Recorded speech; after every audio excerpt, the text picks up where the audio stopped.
Hello everyone, we are here to discuss my topic curriculum and cultural representation. Imagine walking into an Australian classroom and seeing your culture reflected authentically, not just once a year, but every day. Yet, for Indigenous students, the reality often falls far short of this ideal.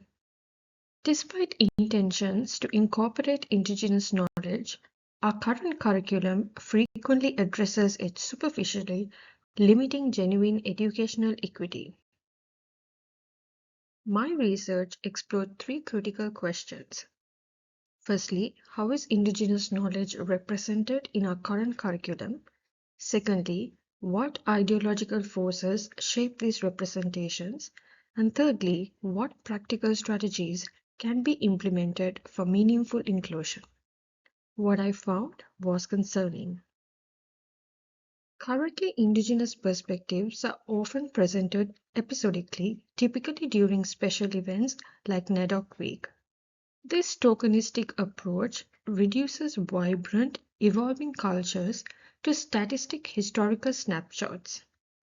According to Zippin and Bernard 2020, this diminishes the current relevance of Indigenous knowledge and marginalizes Indigenous students, affecting their engagement and sense of belonging.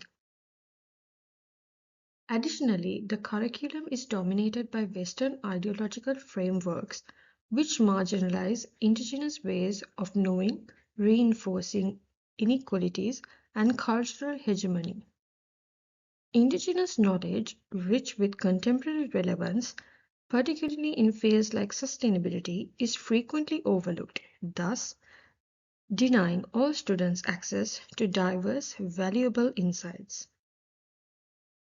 Nevertheless, important questions remain, particularly about the long-term impacts of comprehensive integration on Indigenous students' academic engagement and outcomes. Exploring these questions further will strengthen our understanding and strategies.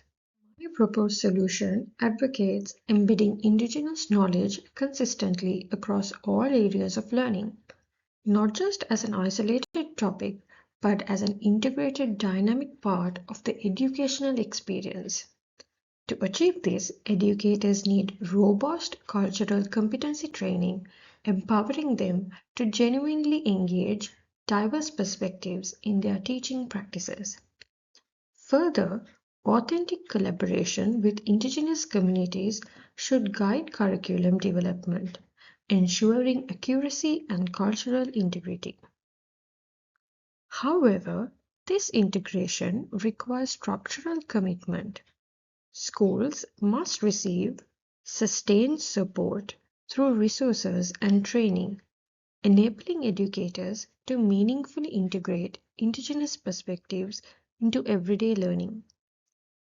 This approach moves beyond tokenism to create environments where Indigenous students see themselves reflected authentically, and all students benefit from a richer, inclusive understanding of Australian society.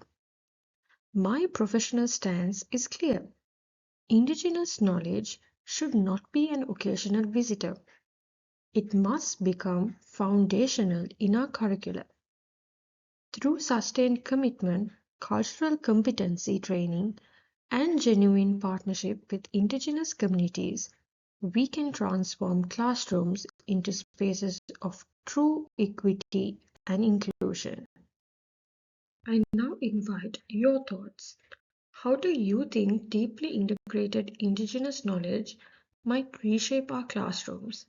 And what strategies might educators adopt to overcome resistance or biases? Thank you for listening, and I open it up to questions and feedback of this presentation. Given here are the references used to develop this presentation. Thank you. Have a nice day.